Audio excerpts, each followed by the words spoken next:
السلام علیکم پاکستان زندہ باد للہ جانباز میں آپ کو خوش آمدید کہتے ہیں۔ میں ہوں قمر شہزاد اور آج کے لائیو سیشن میں ہم بات کریں گے 22 لاکھ مربع میل کے عادل حکمران 22 لاکھ مربع میل کے عادل حکمران مراد پیغمبر خلیفہ ثانی حضرت سیدنا عمر فاروق رضی اللہ تعالیٰ عنہ کی شخصیت کے بارے میں۔ سب سے پہلے حافظ محمد مبشر صاحب سے گزارش ہے کہ وہ باقاعدہ طور پر تلاوت قرآن پاک سے اس پروگرام کا آغاز کریں۔ تو حافظ محمد مبشر صاحب۔ اعوذ باللہ من الشیطان الرجیم،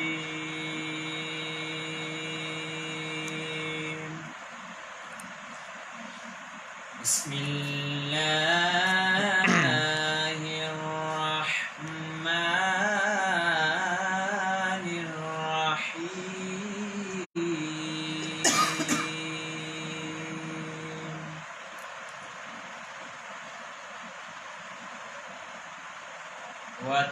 والتین والزیتون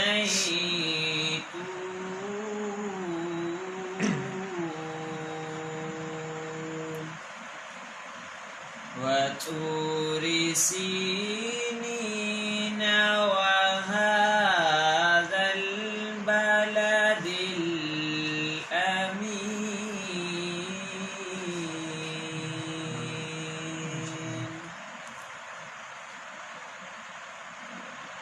والتین والزیتون وطور سینین وهذا البلد الأمین۔ سبحان اللہ۔ لقد خلقنا الإنسان في أحسن تقويم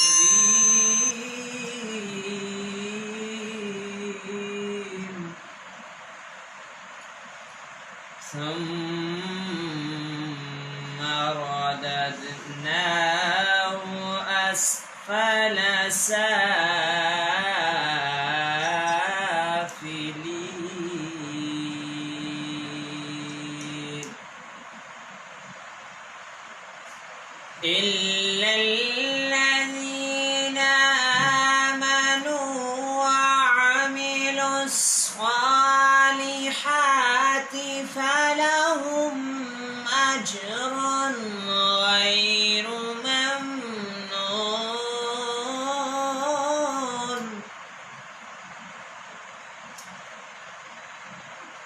فما يكذبك بعد بالدين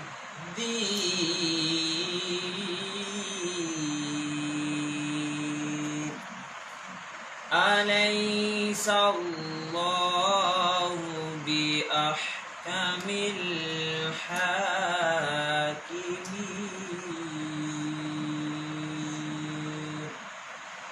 صدق اللہ العظیم۔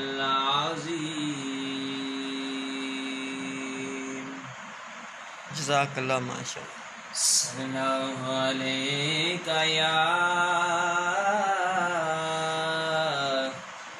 یا رسول اللہ وسلم علیک یا حبیب اللہ صلی اللہ علیہ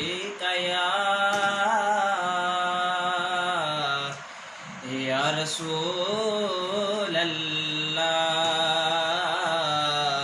وسلم علیک یا حبیب اللہ۔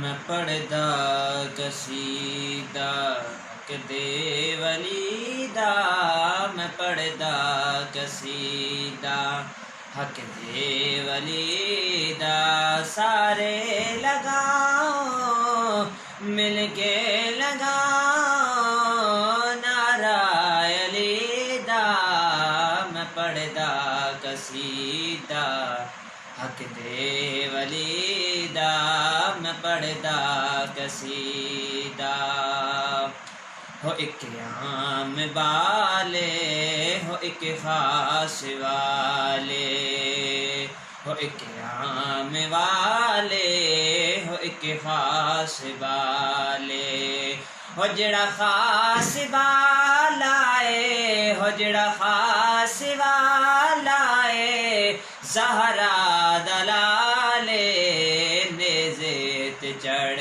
کے قرآن سناوے نیزے تے چڑھ کے قرآن سناوے سب نو پڑھاوے کلمہ نبی دا میں پڑھدا قصیدہ حق دے ولی دا میں پڑھدا قصیدہ حق دے ولی دا سارے لگاؤ مل کے لگاؤ نعرہ علی دا میں پڑھدا قصیدہ حق دے ولی دا میں پڑھدا قصیدہ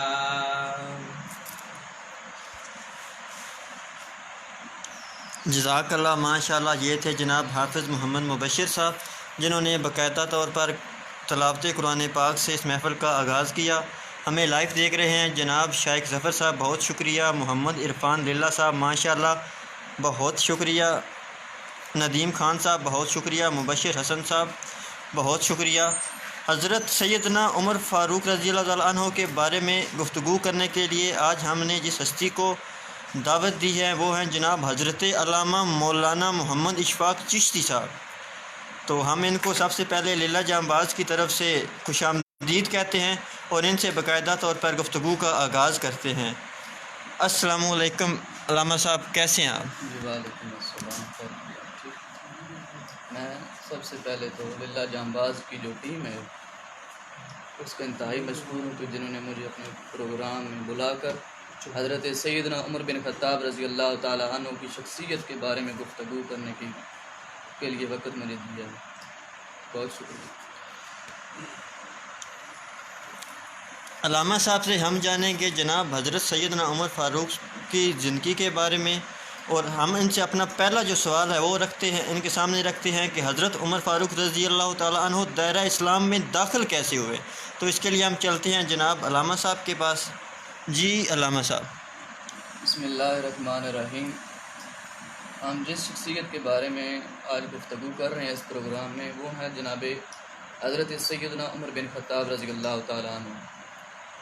آپ کی شہادت کا دن محرم الحرام کا آج پہلا دن ہے، تو یکم محرم الحرام کو حضرت سیدنا عمر بن خطاب رضی اللہ تعالیٰ عنہ کی شہادت کا دن ہے۔ قرآن مقدس میں اللہ کریم نے دوسرا سپارہ کے اندر واضح الفاظ میں یہ ارشاد فرمایا ہے وَلَا تَقُولُوا لِمَنْ يُقْتَلُ فِي سَبِيلِ اللَّهِ أَمْوَاتٌ بَلْ أَحْيَاءٌ وَلَٰكِن لَّا تَشْعُرُونَ، کہ جو اللہ کی راہ میں اپنی جانوں کا نذرانہ پیش کرتے ہیں انہیں مردہ تصور نہ کرو بلکہ وہ زندہ ہیں اور ان کی زندگی کا شعور آپ لوگ نہیں رکھتے ہیں۔ آج جس شخصیت کے بارے میں آپ اور میں اس پروگرام بات کر رہے ہیں حضرت سیدنا عمر بن خطاب رضی اللہ تعالیٰ عنہ، آپ کے نام کے حوالہ سے، آپ کی کنیت کے حوالہ سے، آپ کے لقب کے حوالہ سے، آپ کا نام عمر ہے، آپ کی کنیت ابو الحفص ہے، اور آپ کا جو لقب ہے وہ فاروق اعظم ہے، اور آپ کے والد گرامی کا نام خطاب ہے۔ آپ بچپن میں اپنے والد گرامی کے اونٹ چرایا کرتے تھے، اور اس کے ساتھ آپ جب بچپن سے آگے جوانی کی عمر کو پہنچے تو آپ نے علوم کو حاصل کرنا شروع کر دیا، اور آپ ان 17 ہستیوں میں سے ایک ایسی ہستی ہیں جو نزول قرآن کے وقت، وحی قرآن کے وقت آپ ان 17 ہستیوں میں سے ایک ہیں جو لکھنا پڑھنا جانتے تھے اور بہترین شاہ سوار تھے۔ سبحان اللہ۔ حضرت عمر بن خطاب رضی اللہ تعالیٰ عنہ کی جو حالات زندگی ہے اس کے حوالہ سے ہمیں اس بات کو دیکھنا ہے کہ حضرت عمر رضی اللہ تعالیٰ عنہ حضور نبی کریم صلی اللہ علیہ وسلم کی ذات گرامی، آپ نے ارشاد فرمایا علیکم بسنتی و سنت الخلفاء الراشدین، کہ میری سنت، میرا طور طریقہ اور میرے صحابہ کرام رضوان اللہ تعالیٰ علیہ مجمعین کی جو سنت ہے، جو طریقہ کار ہے، اس پر آپ کو عمل کرنا لازم ہے، ان کی اتباع کرنا لازم ہے۔ تو حضرت عمر بن خطاب رضی اللہ تعالیٰ عنہ کی جو ساری زندگی ہے، جب آپ قبول اسلام لے کر آئے، آپ کیسے قبول اسلام لے کر آئے، ہمیں یہ جاننا ہے آپ کے بارے میں۔ آپ کا جو خاندان تھا اسلام سے قبل کا، وہ مکہ کے اندر بہت دلیر، اور آپ کے جد امجد جو تھے وہ جب بھی قبیلوں کے اندر کوئی لڑائی جھگڑے کے معاملات ہوتے تو آپ کو ثالثی مقرر کر دیا جاتا۔ جب بھی کسی ملک کے اندر کوئی پیغام بھیجنا ہوتا ہے تو آپ کے جد امجد کو مشیر کی حیثیت سے بھیجا جاتا تھا۔ اس حوالے سے آپ کو ایک مقام حاصل تھا، اور پھر آپ کی اپنی شخصیت بھی باکمال شخصیت تھی۔ آپ کے روب، آپ کا دبدبہ پورے عرب کے اندر جو مشہور تھا۔ اسی حوالے سے حضور نبی کریم صلی اللہ علیہ وسلم نے اللہ کی بارگاہ میں دعا کی تھی، مولا اللہم اعز الاسلام بے عمر، کہ اے اللہ کریم عمر کے صدقے سے اسلام کو تقویت عطا فرما۔ سبحان اللہ۔ ہوتا ہے کہ حضرت عمر بن خطاب رضی اللہ تعالیٰ عنہ جب اسلام قبول کرتے ہیں، اس سے پہلے کے مسلمانوں کے حالات کیا تھے کہ اس مسلمان چھپ کر، صحابہ کرام چھپ کر عبادت کیا کرتے تھے، اور حضرت عمر بن خطاب رضی اللہ تعالیٰ عنہ جب اسلام قبول کر بیٹھے تو آپ نے اعلان اللہ کی عبادت کرنے کا حکم ارشاد فرما دیا۔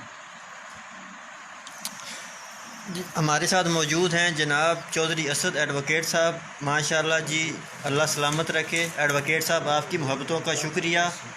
رضوان لیلا صاحب ہمارے ساتھ موجود ہیں، ماشاءاللہ بہت شکریہ۔ حاکم علی موجود ہیں، لیلا جاباد کو خراج تحسین پیش کر رہے ہیں۔ جناب یہ آپ کی محبتیں ہیں اور آپ کا پیار ہے۔ حاکم علی ہمارے ساتھ موجود ہیں۔ مسلسل چودھری اسد جنید صاحب آج بابا افضل صاحب کا پوچھ رہے ہیں، انہیں مس کر رہے ہیں۔ آج کا پروگرام جو ہے وہ حضرت عمر فاروق کے حوالے سے ہے، اس لیے آج ہم نے علامہ صاحب سے اسپیشل طور پر ٹائم لیا ہے، اور آپ نے اگر ایڈوکیٹ صاحب اس حوالے سے کوئی کویشچن کرنا ہے تو علامہ صاحب موجود ہیں۔ اب ہم چلیں گے علامہ صاحب کے پاس، اپنا اگلا سوال ان کے سامنے رکھیں گے کہ مسلمانوں کے حالات پر حضرت عمر کے قبول اسلام کے بعد کیا فرق پڑا، کیا ان میں کوئی بدلاؤ آیا۔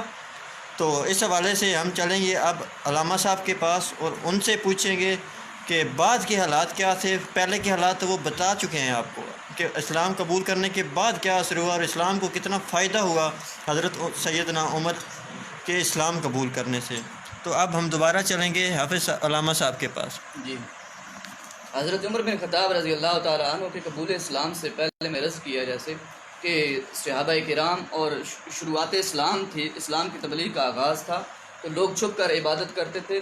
حضرت عمر وہ واحد شخصیت ہیں جنہوں نے جب اسلام قبول کیا تو عرب کے کفار کو جب پتہ چلا کہ حضرت عمر نے اسلام قبول کر لیا ہے تو کفار کے اندر بھی شرمندگی کا، دباؤ کا ایک کہرام مچ گیا کہ عمر جیسا عظیم انسان، طاقتور انسان، کبھی جسامت رکھنے والا انسان اسلام قبول کر چکا ہے تو اب ہماری طاقت کمزور پڑ چکی ہے، اب اسلام کے ماننے والے مسلمان جو ہیں انہیں تقویت مل چکی ہے۔ پھر حضرت عمر رضی اللہ تعالیٰ عنہ آپ نے جب اسلام قبول کیا تو آپ کے اسلام قبول کرنے سے کیا مسلمانوں کو فائدہ ہوتا ہے؟ وہ فائدہ یہ تھا کہ جب صحابہ کرام رضوان اللہ تعالیٰ علیہ مجمعین جو پہلے چھپ کر عبادت کرتے تھے اب وہ اعلان عبادت کرنا شروع ہو گئے۔ سبحان اللہ، ماشاء اللہ۔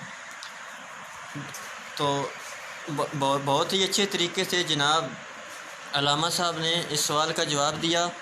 محمد افسر محمود صاحب ہمارے ساتھ موجود ہیں، وعلیکم السلام ورحمۃ اللہ وبرکاتہ۔ آپ کی محبتوں کا بہت بہت شکریہ افسر محمود صاحب۔ اب ہم اپنا اگلا کویشچن رکھیں گے حافظ صاحب کے سامنے کہ حضرت عمر فاروق کی طرز حکمرانی کے بارے میں ہمیں بتائیں کہ ان کا جو طرز حکمرانی تھا وہ کیسا تھا، جو کہ آج کا ہمارا سب سے اہم نقطہ بھی ہے۔ تو جی علامہ صاحب۔ جی حضرت عمر بن خطاب رضی اللہ تعالیٰ عنہ کا جو طرز حکمرانی تھا وہ انتہائی عدل و انصاف پر مبنی تھا۔ آپ جانتے ہیں کہ حضور نبی کریم صلی اللہ علیہ وسلم کے دور سے پہلے کفار ناانصافی، لڑائی جھگڑے اس طرح کے معاملات کرتے تھے۔ حضرت عمر رضی اللہ تعالیٰ عنہ نے اسلام کی تعلیم کو مان کر جو انصاف کا ایک اعلیٰ پیکر اور ایک اعلیٰ سٹیج مسلمانوں کو دیا اور کافروں کو بھی دیا کہ اسلام اس تعلیم کو مانتا ہے جس میں چھوٹا بڑا سب برابر ہیں، غریب ہے امیر ہے سب برابر ہیں، طاقتور ہے کمزور ہے سب برابر ہیں، آقا ہے غلام ہے سب برابر ہیں۔ آپ نے برابری کا جو درس دیا اس سے اسلام کو مزید تقویت ملتی ہے، اور اسلام کی جو تعلیم ہے اس کو مزید پرچار بہترین طریقے سے ہوتا ہے۔ حضرت عمر بن خطاب رضی اللہ تعالیٰ عنہ کا طرز حکمرانی یہ تھا کہ آپ عدل و انصاف کے پیکر تھے، اور خود بھی عدل و انصاف فرماتے تھے. آپ نے دیکھا ہوگا کہ حضرت عمر بن خطاب رضی اللہ تعالیٰ عنہ ایک وقت سفر کر رہے تھے، آپ کا غلام ساتھ تھا، تو اس نے امیر المومنین ہونے کی حیثیت سے آپ کو سواری کے اوپر سوار کیے رکھا. ایک رستے میں پہنچے، حضرت عمر بن خطاب رضی اللہ تعالیٰ عنہ سواری سے اترے اور غلام کو اوپر بٹھانے کی کوشش کی.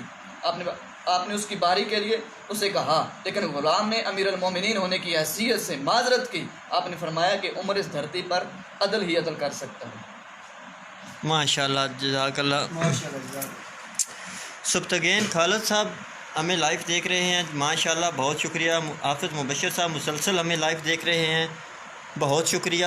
طاہر علی صاحب ہمارے ساتھ موجود ہیں، ماشاءاللہ بہت شکریہ.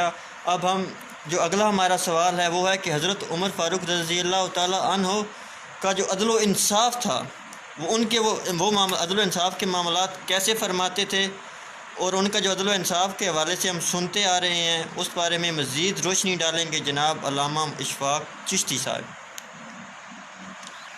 جی، حضرت عمر بن خطاب رضی اللہ تعالیٰ عنہ نے جو اللہ کی دھرتی پر انصاف قائم کیا، اس کی ایک بہترین مثال آپ کے طاقتور ہونے کی حیثیت سے، آپ کے قوی جسم، سب کچھ ہونے کے باوجود حضرت عمر بن خطاب رضی اللہ تعالیٰ عنہ انتہائی پیکر عجز و انکسار تھے. آپ نے دیکھا ہوگا کہ ایک بادشاہ سے ایک علاقے میں ایک غلام آتا ہے، قاصد آتا ہے، اور وہ کیا کرتا ہے، لوگوں سے پوچھتا ہے کہ میں نے امیر المومنین عمر کو ملنا ہے. لوگوں نے اشارہ کر کے بتایا کہ وہ عمر ہیں.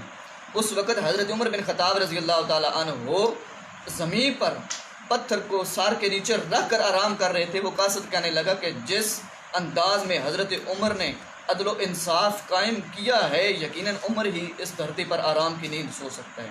اب آبے گرامی، ہم نے دیکھا ہے کہ حضرت عمر بن خطاب رضی اللہ تعالیٰ عنہ نے اپنے طرز حکمرانی کے اندر انصاف کو قائم کرنے کے لیے اور عدل کو قائم کرنے کے لیے ایسے ایسے ادارے قائم کیے جن سے پوری دنیا کے لوگوں کو انصاف میسر آتا ہے. وہ کس طرح آپ نے پولیس کا محکمہ ایجاد کیا جو آج بھی چل رہا ہے، اس کا کام ہی عدل و انصاف قائم کرنا ہے. آپ نے سرحدوں کی حفاظت کے لیے فوج کا محکمہ قائم کیا. آپ نے مساجد کی آبادی کے لیے ائمہ حضرات کا اور حفاظ کرام کا انتخاب کیا اور ان کی تنخواہوں کو مقرر کیا، اور اس کے ساتھ ساتھ آپ نے نہری نظام کو بہترین کیا. آپ نے کھیتی باڑی کے معاملات کو بہترین کیا. نہروں میں حضرت عمر رضی اللہ تعالیٰ عنہ نے جو نہریں کھدوائیں اور اپنی نگرانی میں کھدوائیں، ان میں نہر سعد، نہر موکل اور نہر امیر المومنین، یہ نہریں مشہور نہریں ہیں جو حضرت عمر رضی اللہ تعالیٰ عنہ نے اپنے دور مبارک کے کم وقت کے اندر کھدوا کر سرحدوں کی حفاظت کے لیے اور آبپاشی کے معاملات کے لیے بہترین طریقہ کار سر انجام دیے. ماشاءاللہ. طاہر علی ہمارے ساتھ موجود ہیں جناب، بہت شکریہ. حاکم علی صاحب ہیں، عمر کی عدالت کا سدا راج رہے گا. جی بے شک عمر کی عدالت کا سدا راج رہے گا. آپ کی محبتوں کا بہت بہت شکریہ. اب ہم علامہ صاحب سے پوچھیں گے کہ 22 لاکھ مربع میل کے حکمران کا رہن سہن کیسا تھا، وہ ان کا رہن سہن کیسا تھا، کیونکہ 22 لاکھ مربع میل کا جو علاقہ ہے ویورز، وہ کچھ کم علاقہ نہیں ہے. حاکم علی، ماشاءاللہ. جی حاکم علی صاحب بہت شکریہ. اب ہم دوبارہ جائیں گے علامہ صاحب کے پاس، ان سے پوچھیں گے کہ 22 لاکھ مربع میل کا جو حکمران تھے، ان کا جو رہن سہن کا طریقہ کار تھا وہ بتائیں ہمارے ویورز کو کہ وہ کیسا تھا. محمد نصیر صاحب نے ہمیں ابھی جوائن کیا ہے. حضرت عمر کی شان کے لیے بس یہی حدیث کافی ہے. مفہوم حدیث میں لکھتے ہیں کہ آپ صلی اللہ علیہ وسلم نے فرمایا کہ اگر میرے بعد کوئی نبی ہوتے تو وہ عمر ہوتے. جی بے شک، جزاک اللہ، ماشاءاللہ. اب ہم دوبارہ جائیں گے علامہ صاحب کے پاس اور ان سے پوچھیں گے کہ 22 لاکھ مربع میل کے جو حکمران تھے ان کا رہن سہن جو تھا وہ کیسا تھا. جی، حضرت عمر بن خطاب رضی اللہ تعالیٰ عنہ اپنے عدل و انصاف جو قائم کیا، اسی کی وجہ سے عدل کو عدل فاروقی کہا جاتا ہے. حضرت عمر بن خطاب رضی اللہ تعالیٰ عنہ کا رہن سہن بالکل سادہ تھا، طرز زندگی سادہ تھا. حضرت عمر رضی اللہ تعالیٰ عنہ رات کے وقت آنے والے کافروں کی چوکیداری کیا کرتے تھے، اور آپ کے دسترخوان پر کبھی 2 سالن ایک وقت میں اکٹھے نہیں ہوئے. اور حضرت عمر بن خطاب رضی اللہ تعالیٰ عنہ کی شخصیت اتنی سادہ، پیکر عز و انکسار ایسے تھے کہ آپ زمین پر جب بھی جس جگہ آپ کو نیند آتی آپ وہاں پر ہی اپنی چادر سے سایہ کر کے آرام کرنا شروع کر دیا کرتے تھے. اور حضرت عمر بن خطاب رضی اللہ تعالیٰ عنہ اتنے سادہ طبیعت کے مالک تھے کہ آپ کی جو کرتا تھا، آپ کا لباس تھا، اور ہم نے اکثر یہ علماء اکرام سے سنا اور کتب میں پڑھا ہے کہ ایک 22 لاکھ مربع میل کا بادشاہ ہو، امیر المومنین ہو، اور اس کی قمیض کے اوپر، اس کے کرتے کے اوپر 14 پیوند لگے ہوں، اس سے بڑی اور کیا سادگی کی علامت ہو سکتی ہے؟ جزاک اللہ، نہایت ہی خوبصورتی سے علامہ صاحب نے ہمارے اس سوال کا جواب دیا۔ اب ہم علامہ صاحب سے یہ جاننا چاہیں گے کہ حضرت عمر فاروق کی جو شان مبارکہ تھی آپ صلی اللہ علیہ وسلم کے نزدیک کیا تھی، جو ان کا مقام تھا وہ آپ صلی اللہ علیہ وسلم کے نزدیک کیا تھا، اس حوالے سے ہم دوبارہ جائیں گے جناب علامہ صاحب کے پاس، ان سے پوچھیں گے کہ جو حضرت عمر کی شان تھی وہ آپ صلی اللہ علیہ وسلم کے نزدیک وہ کیا تھی۔ جی، حضرت عمر بن خطاب رضی اللہ تعالیٰ عنہ کی جو شخصیت تھی، آپ کے بارے میں حضور نبی کریم صلی اللہ علیہ وسلم نے فرمایا، آپ جانتے ہیں کہ آقا کائنات علیہ الصلوۃ والسلام کی حدیث سے مبارکہ انا خاتم النبیین لا نبی بعدی، کہ مجھ پر نبوت کا سلسلہ اختتام پذیر ہوا ہے، اس کے بعد کوئی نبی نہیں آئے گا۔ لیکن حضرت عمر کے مقام و مرتبے کو، آپ کی شخصیت کو لوگوں کے سامنے واضح کرنے کے لیے آپ نے فرمایا کہ اگر میرے بعد کوئی نبی ہوتا تو حضرت عمر کی ذات ہوتے، اور پھر فرمایا کہ حضرت عمر کی شخصیت ایسی شخصیت ہے، آپ کی زبان مبارک سے الحق کو جانتے کو علی لسان عمر، کہ عمر کی زبان سے جب بھی کوئی جملے نکلتے ہیں تو وہ حق پر مبنی جملے لکھا کرتے ہیں۔ اور اسی طرح حضور نبی کریم صلی اللہ علیہ وسلم کی ذات گرامی، آپ حضرت عمر رضی اللہ تعالیٰ عنہ کے بارے میں ارشاد فرماتے ہیں کہ حضرت عمر ایک ایسی شخصیت ہیں جو جس گلی سے، جس جگہ سے گزرتے ہیں وہاں سے شیطان بھاگ جایا کرتا ہے، اور جہاں پر آپ کا نام لیا جاتا ہے وہاں سے شیطان بھاگ جاتا ہے۔ بہت ہی خوبصورت انداز میں علامہ صاحب نے ہمارے اس سوال کا جواب دیا۔ آج کا ہمارا آخری سوال ہے علامہ صاحب سے کہ جناب حضرت عمر سیدنا فاروق رضی اللہ تعالیٰ عنہ کی جو شہادت ہے وہ کیسے ہوئی؟ تو چلتے ہیں ہم علامہ صاحب کے پاس، یہ ہمارا آخری سوال ہے۔ اگر ویورز آپ اس حوالے سے کچھ پوچھنا چاہتے ہیں تو آپ اس سوال کے دوران اپنا جو سوال ہے وہ کمنٹس میں دے سکتے ہیں۔ تو اب ہم جائیں گے اپنے آخری سوال کی طرف۔